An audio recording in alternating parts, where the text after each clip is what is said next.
Hi and welcome to our short video on how to measure culture, the aim being to expose emergent risks to the delivery of business objectives, compliance and business outcomes, thereby helping to prevent poor performance.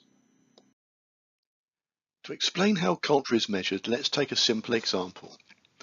This is me, so I am the subject of the assessment. Let's say that my life objectives are to live to 100, be happily married and have enough money to live on. Now let's suppose that you're going to assess me and ask, how much alcohol do I drink in a week? I might say that I have a small glass of wine on a Sunday. Of course, this reduces the risk of me dying before I'm 100, upsetting my partner or not having enough money. The problem is that you have to accept what I say or document or record on trust. How truthful or accurate am I being? However, if you talk to my partner and ask her about my behaviour when it comes to my drinking habits, her experiences may well be something quite different. Her experience may be that I'm always coming home from work late, having been out drinking, something she doesn't like.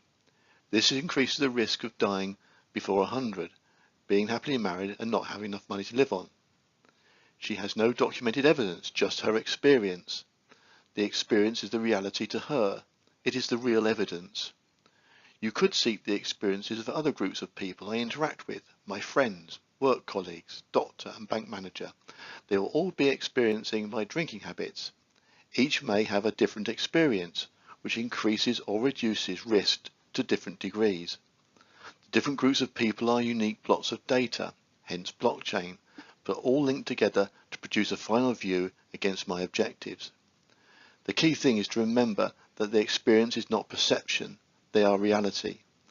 As an analogy, think about different people giving evidence in a court case, leading to a final decision or outcome. Now for a real example. This is a cultural assessment of a business process. In this case, a process that manages people performance and their competence within a financial services organisation. The drivers of performance or desired business outcomes were determined. Note driver 2 and the focus on conduct risk, which is a compliance requirement. Also driver 8, where the risk to the expectations of the regulator, the Financial Conduct Authority, are to be reviewed. The other drivers are good HR practice.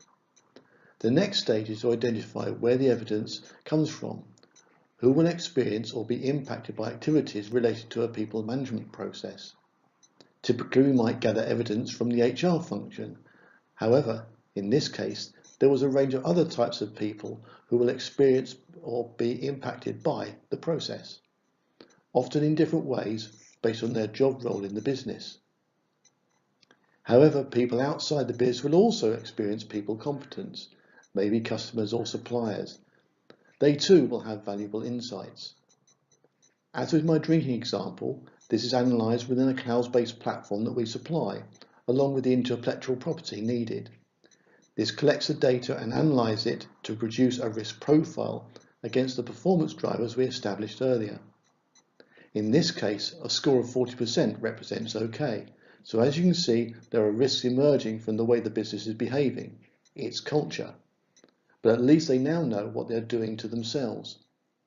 The data can be mined to pinpoint where risks are emerging within the business.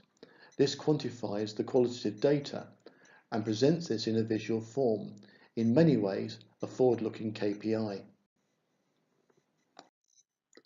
Hope you found this short video of interest. You can find more information on our website along with a case study outlining how such an assessment can be carried out.